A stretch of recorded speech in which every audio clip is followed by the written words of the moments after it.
to the 15th edition of Jaipur Literature Festival, protected by Dettol Banega Swasth India.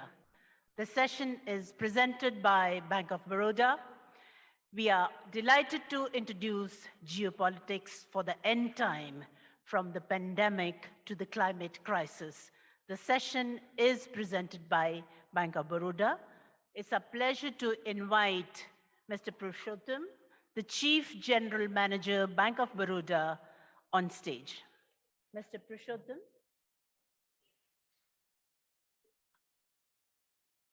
Please come.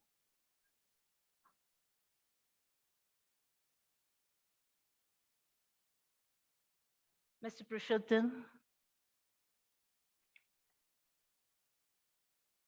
घने जंगलों के बीच Rastogi junior को एक भयंकर मुश्किल का सामना करना पड़ा। पापा का बर्थडे गिफ्ट लेना भूल गया। लकीली उसके पास था बॉब बर्ड, तो बस उसने ऐप खोला, गिफ्ट चुना और ऑर्डर कर दिया और मन ही मन सोचा, बच गए। A bank that lives in your world. Bob World from Bank of Baroda. Understand, because not such type of events happen so often, and in fact every year we are having this. Although in last 2 years we had this online mode, but this time we got some opportunity to have at least some portion on physical mode that we are having now. So in fact, Bank of Baroda extend a hearty welcome to one and all present here to witness the confluence of ideas, books, music, art, culture, and in short, the essence of life. Essence of life, because we at Bank of Baroda, we touch all the customers. There are different life cycles, whether the customer is minor customer or millennials or older customer or maybe a senior citizen. And for all their needs of deposits or whether they require loan, so we all touch their all aspects of life. So as this Jaipur Literature Festival as well. Jaipur Literature Festival, as we all know, brings together a diverse mix of the world's greatest writers, thinkers, leaders, entertainers on one stage to nurture our rich heritage, art and culture. Like Jaipur Literature Festival, we at Bank of Baroda are committed to promote country's talent in the field of literature, music, art, and have always strived to provide platform to budding artists. This association with JLF is one more such initiative by Bank of Baroda to encourage the talent of the country and showcase it globally. We at Bank of Baroda remain deeply committed to promote India's rich culture and heritage through various mediums and platforms.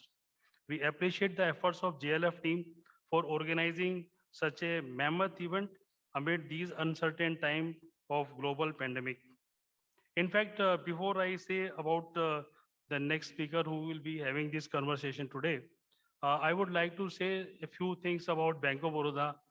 As you must be knowing through media, that Bank of Baroda in second time continuously has won the best technology bank.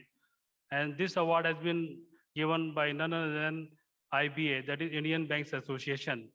And you all must be aware about a lot of publicity that we have brought in about a new app we have brought in, that is Bob World. It gives hundreds of activities you can do. You can save, you can invest, you can shop. So these are many other activities which are available on this Bob World app. It's a beautiful app. And we also have one B3 account. This account you can open within 4 or 5 minutes, sitting at home. And we offer some freebies also on these accounts, like this OTT platforms, subscription you can get, which are free given in these B3 accounts, which is very good account. You can open sitting anywhere within 4 or 5 minutes.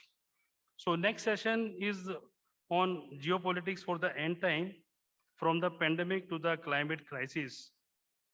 Bruno Maçães is a leading global advisor on geopolitics and technology. His book, Geopolitics for the End Time, from the pandemic to the climate crisis, is a sharp study of an emerging world order that is competitive and driven by the need to adapt and survive in increasingly hostile natural environments. In conversation with former diplomat and author Navtej Sarna, Maçães discusses the future of the world's political landscape.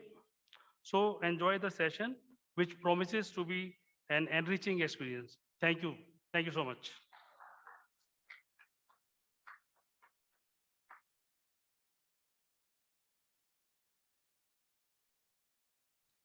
May I invite Bruno Maçães and Navtej Sarna on stage for the session now?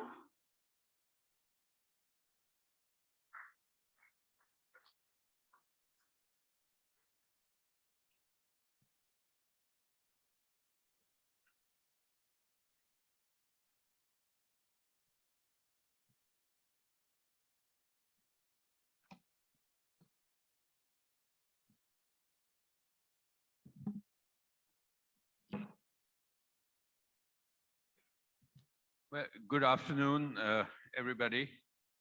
And we faced many challenges, and one of them is the post-lunch siesta. So we're going to wake you up with some provocative questions and provocative answers, possibly by our guest, Bruno Maçães, former politician, European politician, present-day book author, columnist, advisor to various institutions and corporates, and recently written a book on the pandemic and at the end time, which gives the title to this session. I wanted to ask you, Bruno, firstly, you were here 2 years ago, and you probably thought you'd be back here last year, but you didn't come, and instead you went away from here. And when I read your book, you said that you went away thinking that you got infected with the virus here, because by the time you reached Nepal, you were coughing. So tell us about that. And from there, how did you end up writing a book on the pandemic while other people were worrying about washing hands and wearing masks? Thank you so much, Navtej. Yes, for me, Jaipur was the beginning of the pandemic. You remember 2 years ago, around January 25th, 26th, this is when we heard the news from Wuhan about the lockdown. And actually during the festival, we didn't talk so much about the pandemic, but at the end, when I got to Jaipur airport, getting on a flight to Agra, everyone was wearing a mask. There were some Chinese tourists wearing these sophisticated cyberpunk respirators. And I suddenly realized maybe something is happening. Great to be back. And I hope just as the Jaipur 2020 was the beginning of the pandemic, that this Jaipur can be the end. But I was traveling for the first month or 2 months, being very careful, I should add, but traveling, and the book reports some of my impressions from those first 6 weeks, the contrasts between different cultures. So one of the things the pandemic did was to alert us to how different countries, different regions, different cultures react differently to common problems. And in that sense was a great experiment, a natural experiment for a political observer to see different countries reacting and trying to solve a problem or a challenge. My impression in those first 6 weeks has remained with me, and it was essentially the shock that the pandemic signified. And in the book, I describe it as a shock directly connected to our sense of progress, to our sense of modernity, to our sense of what it means to be modern. And what it means to be modern is the idea that we have conquered nature, that we've been able to solve most natural challenges and threats, that in a way we live in a post-natural world. The pandemic was a great shock because it sent us back to the beginning in a way. But was it all over the world you felt this, or you felt it in Europe? You know, Yes. There's a thing of, we are so good and we are so advanced that nothing can harm us. It can harm those countries out there. Did you get that sort of feeling? Absolutely, and this was a very strong impression for me. I was still traveling in Asia and I saw how people reacted. In a way, the sense that nature is still a threat, that progress is not concluded is much more acute in a place like, for even in Singapore, but certainly in India, certainly in Philippines and in Vietnam, where I was at the beginning of the pandemic. The societies came together and they reacted strongly and collectively to the challenge. When I went back to Europe, what I realized was this conviction that this only concerned others. And when the pandemic arrived in Italy, then the shock was profound. Yeah, because wine wouldn't solve the problem. Exactly. And remember when the Wuhan lockdown happened, the reaction in Europe and the United States was, for the most part, this is going to be a tragedy for China, and perhaps for India, and perhaps for Pakistan, and perhaps for Bangladesh. But not for us, because we have these well-developed health systems, and it will never be a problem for us. You've spent time in China, you've lived in China, and you probably have a better understanding than many of us about how the Chinese reacted. As it looked from outside, they sort of shut down a city and shut down areas, and millions of people, and couldn't move no matter what the personal suffering was. What was your impression of China? Well, the message to the whole world was, this is serious. And if you know China and know how it is now a developed society with many of the tools of a modern society, you realize that if they are locking down a whole city of 10 million people, it perhaps should have been a warning to the rest of the world. But obviously in Europe and the US, it wasn't really taken as a warning. It was, again, a vivid contrast between societies that think they live at the end of progress and societies that are still in the middle of that struggle, let us call it that. And what happened by the end, I know you're very interested in this question, which societies did better? Was it democracies? Was it authoritarian societies? In the end, I have to say that the division didn't cut across those lines. It cut across lines between societies that are still more or less in the middle of a development process and a fast development process, and have the tools to do it, like the United Arab Emirates, like Israel, like Singapore. These societies that have seen very fast progress in recent decades, they know how to react to a natural challenge. In a way, reacting to COVID is similar to building a new bridge or in just months. And so they were quite powerful reacting to the challenge, whether in the case of Israel, a democracy, or whether in the case of United Arab Emirates, a more authoritarian regime, or in the case of Singapore, something in the middle. But yes, these countries reacted fast, but they're small countries, manageable population. I mean, Israel is 7-8 million people. But what happened to the United States? I mean, a country with such a sophisticated health infrastructure just collapsed. I mean, the scenes of New York, what was the reason? Yes, that was certainly a shock. Most of us thought that the United States had problems of equity in the health system, that many people didn't have access to health resources, but we thought the system itself was as good as it gets. But what happened was quite the opposite. American society had trouble from the very beginning dealing with this. In the book, I argue that America lives so much in this virtual world of culture wars, of reality television, of a disconnect from reality, that the pandemic is forcing you to go back to reality, to physical, biological reality. It was almost an impossible challenge for American society. And I even asked the audience, imagine if vaccines had not arrived within a year or two, what would have happened to American society? Because I think India and many other societies showed that there were still alternatives, that you could develop social tools to try at least to reduce the dangers. But American society essentially said, we have no way to deal with this as a collective. The only way is the vaccines. All the hope was placed in the vaccines and nothing else. And thankfully, they arrived within a year.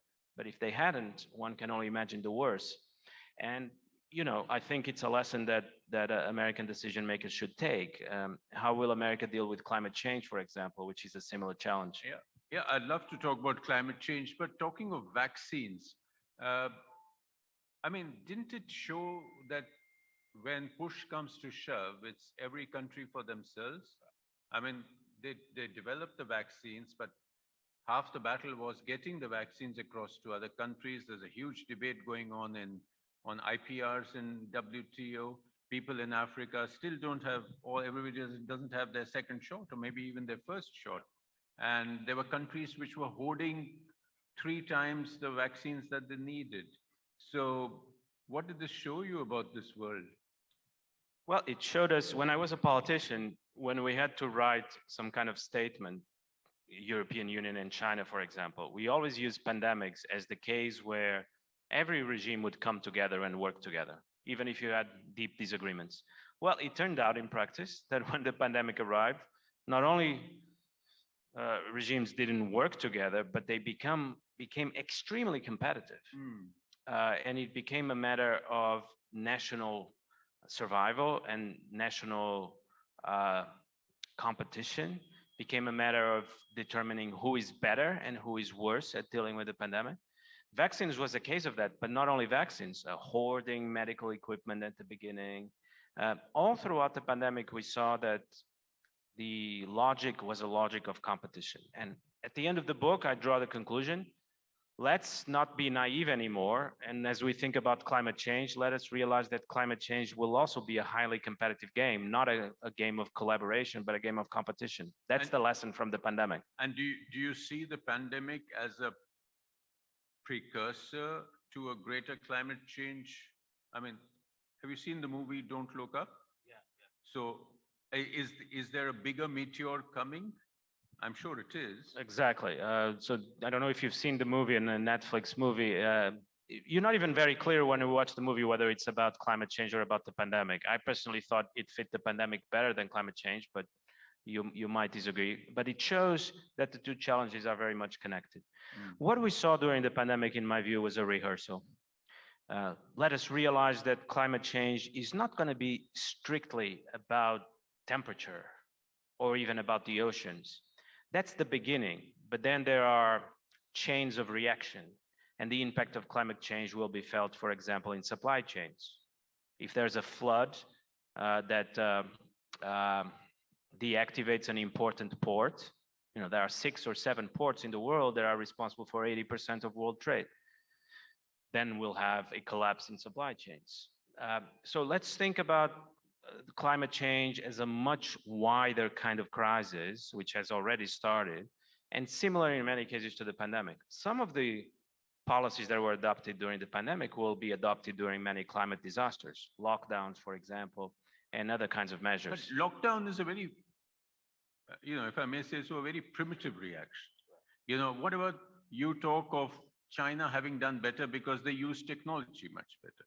The digitization of people. Everybody's going to be wearing a chip or something which will track is technology, okay, if you can give us your view on, has technology been the critical factor in controlling the pandemic?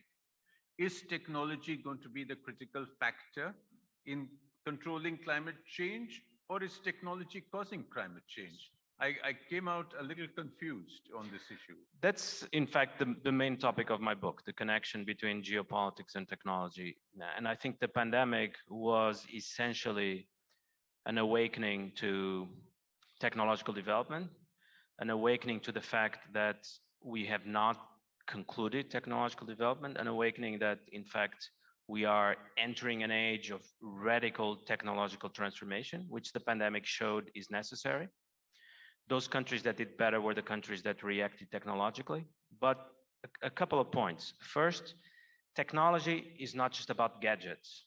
It's not about contact tracing using your cell phone. Technology has to be understood as a social effort, a collective effort that involves the product, which can be a gadget, but involves organizing society as a whole. So what you saw all over the world was some countries were better at the task of organizing or reorganizing society for a common purpose. Other countries were better at producing a final product, a vaccine. Some countries were good at both, Again, Israel, UAE, Singapore, they were good at both. But one of the lessons of the pandemic is we cannot think about technology as just about the final product. We have to realize in the 19th century, 18th century, technological development was based on organizing society for production, for technological development. The pandemic showed that. And second lesson, in my view, well, some of you and many people that I know thought that the way to deal with climate change was, in a way, to limit the impact of technology, to limit the impact of machinery, to limit the impact of use of energy sources. In my view, the second big lesson of the pandemic was no. We live in a world where the challenge does not come fundamentally from technology. We live in a world where the challenge comes fundamentally from a dangerous nature. And that's how we should think about climate change. So technology should be our approach to climate change, not to backtrack from technology. But I mean, nature is not reacting against man on its own. It's because we are puncturing it in the wrong places. Isn't that right? So isn't climate change essentially man-made? I think it's more complicated than that. If it was truly man-made, then we would have full control over it. It is a process where we make the initial impact or the initial decision. As you said, we puncture nature, but then nature reacts. I think we need to realize that nature is not this inert, passive object completely under our control. Nature during the pandemic, and I think during climate change, showed itself to be a powerful beast. And we have to be on the defensive against the threats from the natural environment. I think Amitav Ghosh has a very wonderful passage in The Great Derangement, where he says, only for some brief decades did human beings believe that nature was an inert object to be controlled. The lesson from the pandemic is also this. We have an antagonistic relation to nature, and nature is a much more active, much more unpredictable. Think of all the mutations that the virus has taken. Foe, and I'm not afraid to call it a foe. Again, I think the lesson from the pandemic is we have to think of nature as a foe. And that's an important lesson for how to deal with climate change. Isn't it important to respect a strong foe? You know, when you can't defeat it. So when you go mountaineering, everybody says, don't tempt nature. Yes. Don't do things which you shouldn't be doing. But I think on a larger scale, mankind has been reckless. The way we have used fossil fuels, the way we have industrialized. I mean, there is no end to our greed.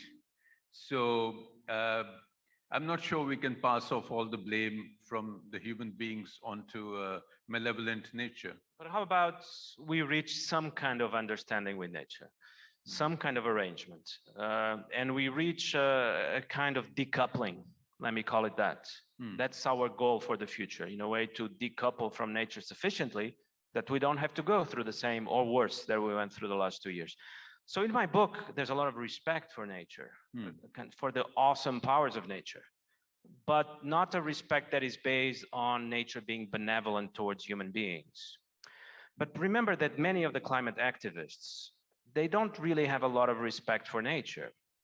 They think that we have completely overpowered nature, that nature has been replaced by technological capitalist systems, and we have to control those technological capitalist systems. So even though it seems at first that these activists have respect for nature, they think nature is finished. They think we live in a post-natural world. One of the main theses of my book is the pandemic showed we still live very much in a natural world. So that's why if you look at various reactions to the problem of climate change, I mean, there's even a movement which is called degrowth. I mean, Bhutan is not the correct example, but it's the easiest example.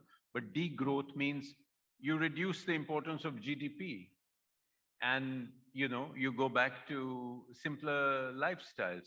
Or there is the technology believers that, you know, we can get rid of the bad stuff of development, you know, go green, better machines, solar energy, etc. And there's the third, which is usually the, you know, the tech billionaires, that this planet is lost, let it burn, and let's all go to Mars. I mean, the Elon Musks and the Jeff Bezos of the world. Actually, I think Jeff Bezos is a clever man. You should see his pictures. He's 58, he looks 25 because of what he's doing with his day. But I have a quote from him, and I want you to react to all this together. He says, now take the scenario where you move out into the solar system. The solar system can easily support 1 trillion humans. And if we had 1 trillion humans, we would have 1,000 Einsteins and 1,000 Mozarts, and unlimited resources and solar power unlimited for all practical persons. That's the world I want my great-grandchildren's great-grandchildren to live in. And no doubt there will be Amazon robots going and delivering stuff there. But is this for real? Well, a lot to unpack there. Let me start by saying, you know, when you read that quote from Bezos, it seems that for him, producing Einsteins is an engineering problem. And you can produce as many, you know, as long as you have the raw materials, you can produce as many as you want. No, I don't subscribe to that view, although I think there is some truth in it, and I'll get to it.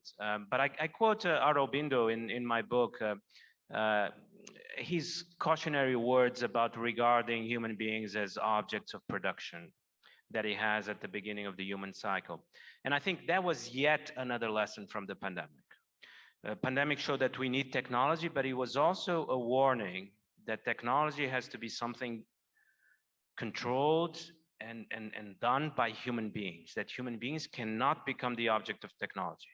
Because then what happens is what happened in China, digitization of people. People become a threat. They are the carriers of the virus. At some point in China, it's difficult to distinguish between people and the virus. And people are being treated as almost symbolic representations of the virus because they can carry it. There's a story I tell in the book of a baby of less than 1 month-old. He arrived with his parents from Pakistan in China. The baby, for some reason, tested positive and the parents didn't. The baby was isolated for a month. Now, we didn't react like that in the West, and we didn't react like that in India, and I think that's a good thing. So that was also a warning. But I think there's some truth in what Bezos says, in the sense that this appeal that he makes to leave nature behind, what they in Silicon Valley call the singularity, where human beings emancipate themselves from nature. This is an idea that is difficult to avoid. And again, I think the pandemic showed us that we are on that path. What was the pandemic if not a kind of journey through space? That's how I start my book. To me, it felt that the pandemic, you had entered a spaceship. You were closed in your spaceship at home. You had, remember in those sci-fi movies, you had the video equipment to communicate, and you were traveling in space towards a new planet that you knew you were going to arrive in months, or maybe it turned out to take 2 years. And then at the end of the 2 years, you finally leave your spaceship and go back outside. We all entered a kind of artificial world made of Zoom communication, made of different habits of living, made of new technologies. So there's some truth to what Bezos says, that the destiny of human beings is ultimately to abandon their Spaceship. Enter a kind of spaceship, abandon their natural being, and become different kinds of beings that no longer live in nature and are no longer vulnerable to nature. I also think the pandemic showed a certain inevitability to this project. But you mentioned how people reacted in India. So I think we've all been through it over the last 2 years, and we've seen a lot of harrowing scenes.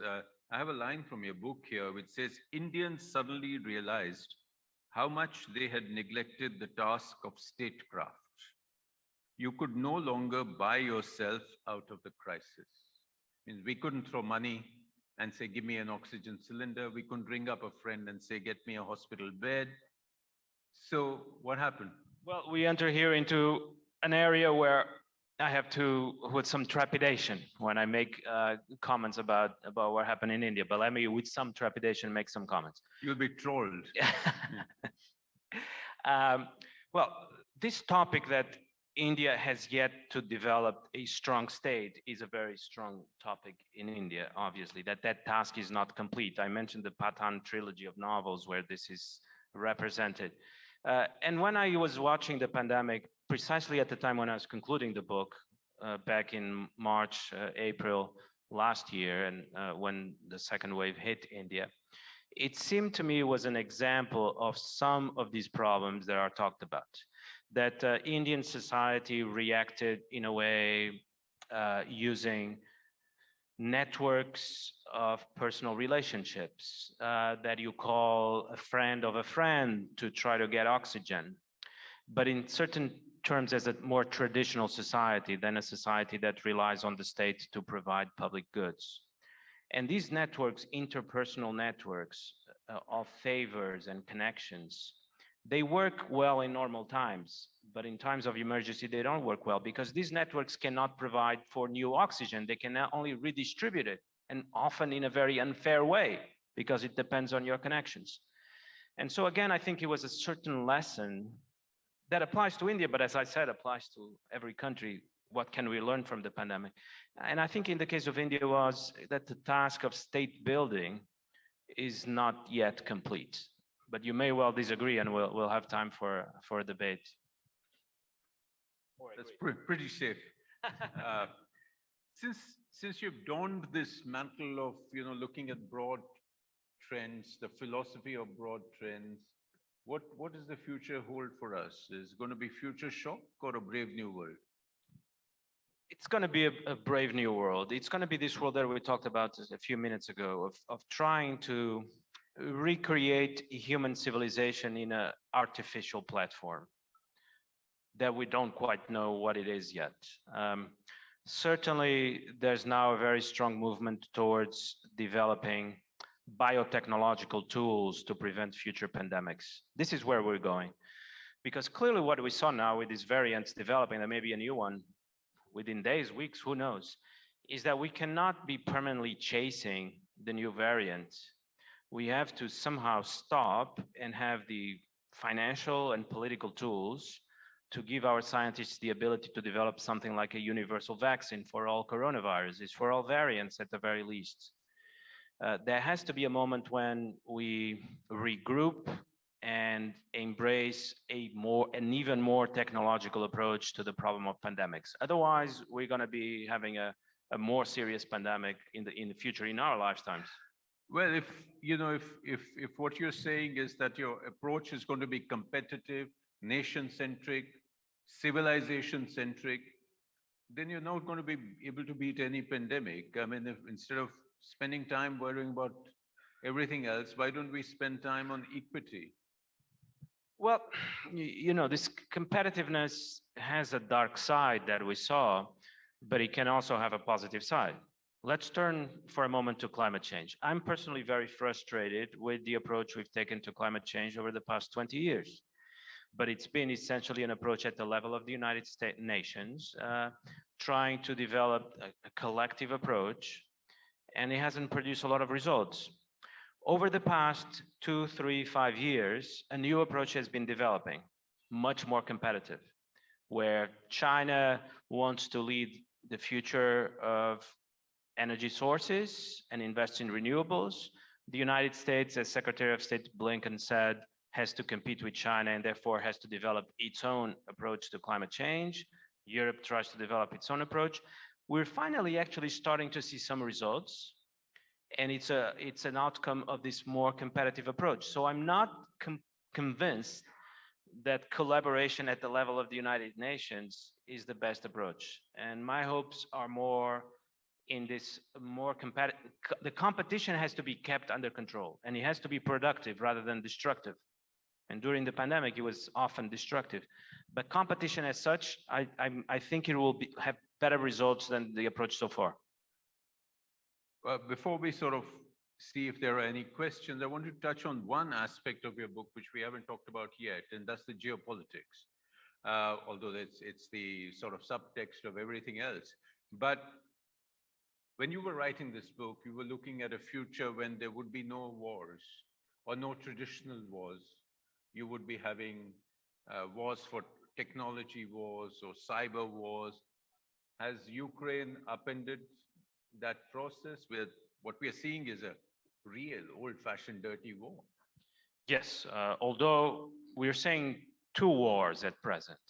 We're seeing a war between Russia and Ukraine, which is a conventional kinetic war, but we're also seeing a much larger and potentially more consequential war between the West and Russia. And that's not a kinetic war. That's a war, that's a financial war. That's a technology war. That's a war about what shape the world system will take in the future, and potentially with consequences at the level of the dollar, the global monetary system, the rise of China. Certainly China has a huge opportunity in taking control over Russia and Russian natural resources. So the way I see it is there's at the moment a great war going on to decide who builds the world system of tomorrow, if it's still the West or if it's a bloc led by China.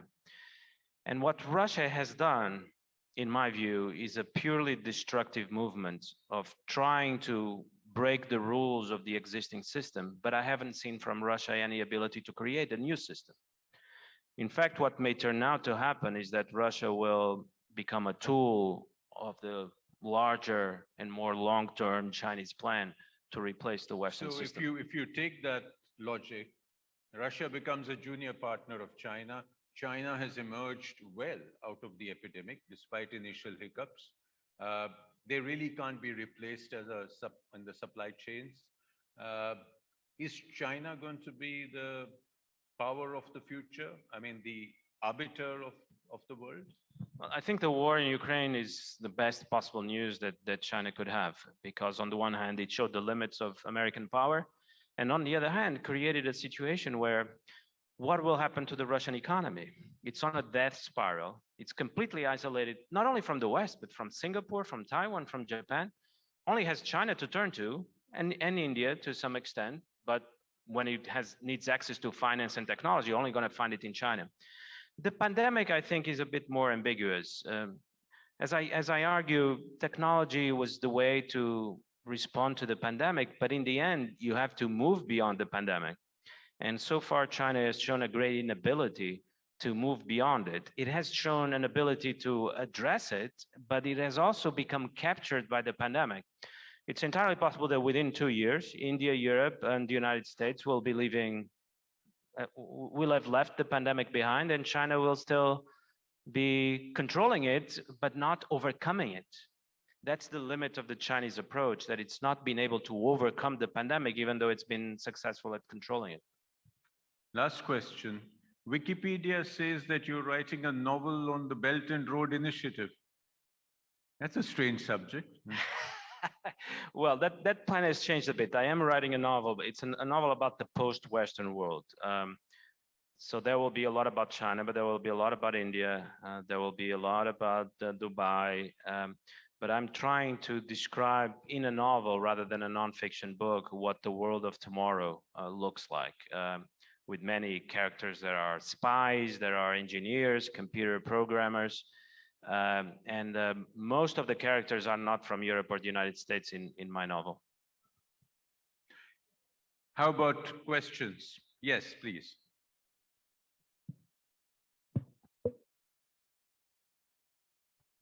Hi. Hello. Hi, I'm Mariam. I'm an animal and environmental activist, and I work in Jaipur. So there were a few things that you said that I disagree with, because you said that animal activists or environmental activists are not led by the love for the environment, which I think that's not something that we get to. Like, yes, there might be a lot of them that are, but traditional activists on the local ground level are working to make environment accessible, environmental awareness accessible to the local populations. So like in India, which is a country that has a lot of people below the poverty line, and we face a lot of issues just convincing them not to use plastic bags. How do you think we can approach the issue of climate change with populations such as these? Well, it's not quite that I said. I said that in many environmental activists, there isn't that sense of respect for nature, because in many these activists, the idea is that we live in the Anthropocene, we live in a post-natural world. That, for example, the pandemic was caused by capitalism, or the pandemic was caused by technological development. And then if we went back to a different kind of economic system, that the pandemics could not happen. And that's not my view. I think the pandemic was not caused by capitalism, fundamentally, or was not caused by airplane travel. And in that sense, in my book, there's a lot of more awe and respect for nature as a formidable force, and that many environmental activists have moved beyond nature. They don't longer, they think that we lost nature, that we live in a world of technology, and that the challenge is to control that technology. Now, there may well be exceptions, and if there are exceptions, I think that would be important for the environmental movement to realize that we still live in a natural world. And there's nothing wrong, by the way, in thinking of nature as a threat. There's a kind of respect in that too.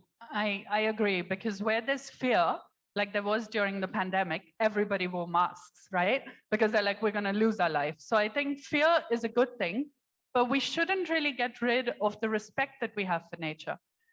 Especially in India, which is a country deep rooted in tradition and, you know, close to agriculture and nature. I think we've lost that, but we shouldn't. And that's my biggest challenge when I deal with issues.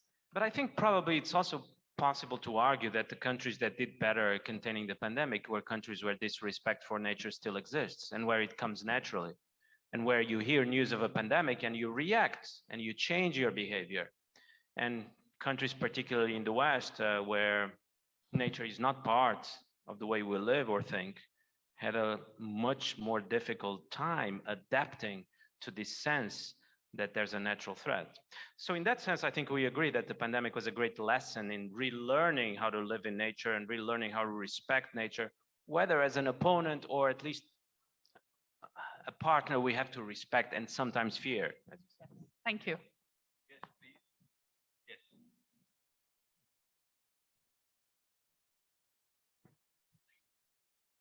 I think there was a question that you raised about whether it's the problem of climate change is man-made, or is it because of the question of, as you said, nature playing truant with the requirements of humankind. But I think there's a very seminal book which was written actually by people who realized in 1972, which was called The Limits to Growth. And the gentleman who actually steered it was the head of Fiat in Rome, and that's why it's called the Club of Rome. And he talked about I would say the excessive use of natural resources, which was basically abusing nature, and for not sustaining yourself, but for actually your likes, dislikes, or for your own personal, beyond your personal needs. And that is what has led to the present crisis. So I think if limits to growth had to be looked at, where it was actually the European developing world that time, or the developed world, which was advocating that there has to be a cutback. I think somewhere down the line in your dialectics today, I think there was a little variation to that thought process, that it was the fault of excessive use that has brought you to the brink where temperatures are going up and climate change has become a problem. So that is the first thing. And the second issue which you raised on the Russian-Ukrainian war, I think for the last 15 years, Russia has been pointing that what is the use and utility of NATO and its expansion. So I think to a great extent, you have precipitated war, and you have today led to the tech companies and the manufacturing companies going up by 30-40% in their earnings within a matter. You've got Germany turning over to becoming militarized. You've got Japan, which wants to militarize. So I think this whole process which happened there was precipitated by peoples who fundamentally did not address the requirements of, I would say, an equitable approach to life between one in nature and the other for respect for each other as nation states. I'm going to be part of a panel on Ukraine in a couple of days, and so I hope you're there as well, and we can continue the debate. But briefly, I disagree with your reading of the situation, and I would just suggest you look up President Putin's speeches where he's very clear that for him, Ukraine is not a nation, does not exist as a nation, and should disappear as a nation.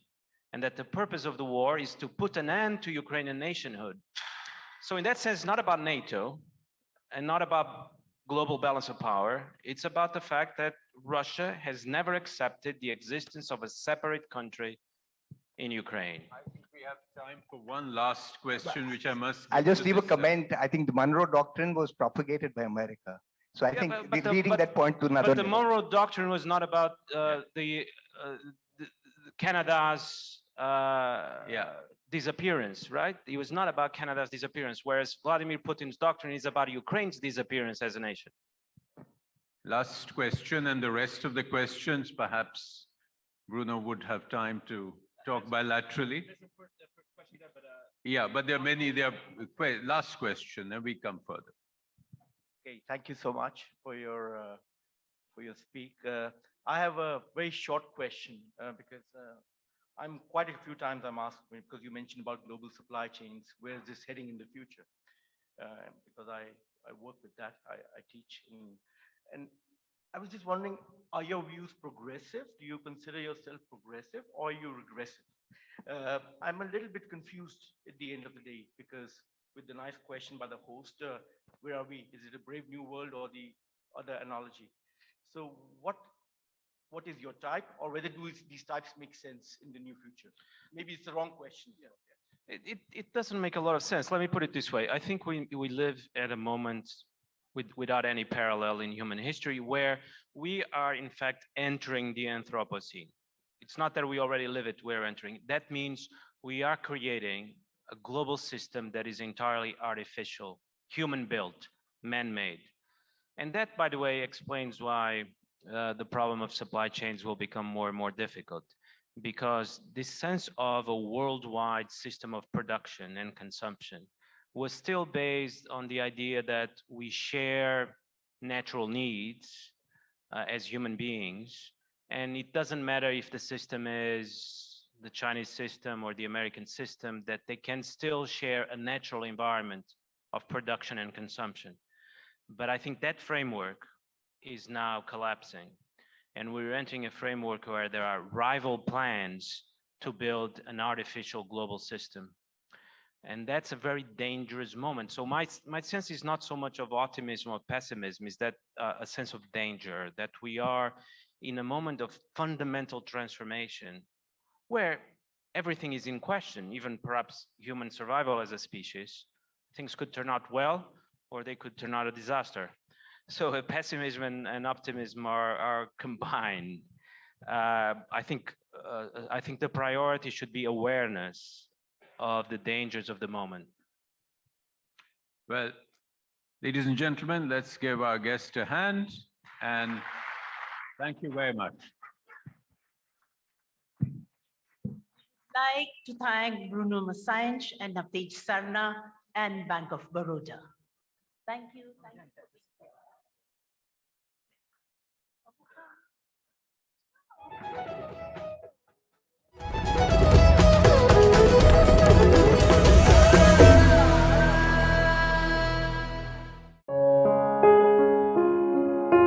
जैसे ही कोई पशु अपंग होता है तो हर चीज के लिए स्ट्रगल करना पड़ता था, चाहे दूसरे एनिमल्स के लिए, चारे के लिए, पानी के लिए, जीवन जीने के लिए, चलने के लिए, खड़े होने के लिए।